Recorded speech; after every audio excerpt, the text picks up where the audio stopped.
আপনারা দেখছেন বাস্তব উপস্থাপন, আমি রাজীব। এবার নেটওয়ার্ক ট্রাভেলসের 900 বাস থেকে উদ্ধার প্রচুর পরিমাণের বিদেশি সিগারেট।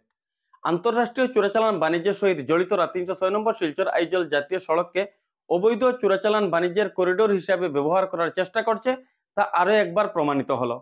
বিশেষ কৌশলে মায়ানমারের সুপারি পাচার করতে গিয়ে মাত্র একদিন আগে ধলাই পুলিশের হাতে আটকা পড়ে বৃহৎ পরিমাণের সন্দেহজনক মায়ানমারের সুপারি।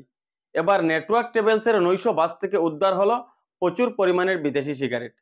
মিজোরামের রাজধানী আইজল থেকে গৌহাটির উদ্দেশ্যে যাওয়া AS01GC 6766 নম্বরের 900 বাস থেকে উদ্ধার হয় বৃহৎ পরিমাণের বিদেশি সিগারেট। জানা যায় পুলিশের কাছে আগে থেকে খবর ছিল 900 বাসে করে বিদেশি সিগারেট নিয়ে আসা হচ্ছে।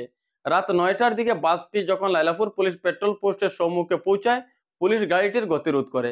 গাড়িতে তল্লাশি চালাতেই বেরিয়ে আসে কয়েক কার্টন বিদেশি সিগারেট বোঝাই রয়েছে। সঙ্গে সঙ্গে পুলিশ হাইলাকান্দি জেলার লালা থানার অন্তর্গত পশ্চিম কিত্তারবন্দের বাসিন্দা গাড়ি চালক বছর 26-এর জাইদুল ইসলাম লস্কর ও করিমগঞ্জ জেলার রাতাবাড়ি থানা এলাকার 37 খালের বাসিন্দা বছর 33-এর আব্বাস আহমেদকে আটক করে। পুলিশ দুজনের বিরুদ্ধে মামলা নথিভুক্ত করে তদন্ত শুরু করেছে।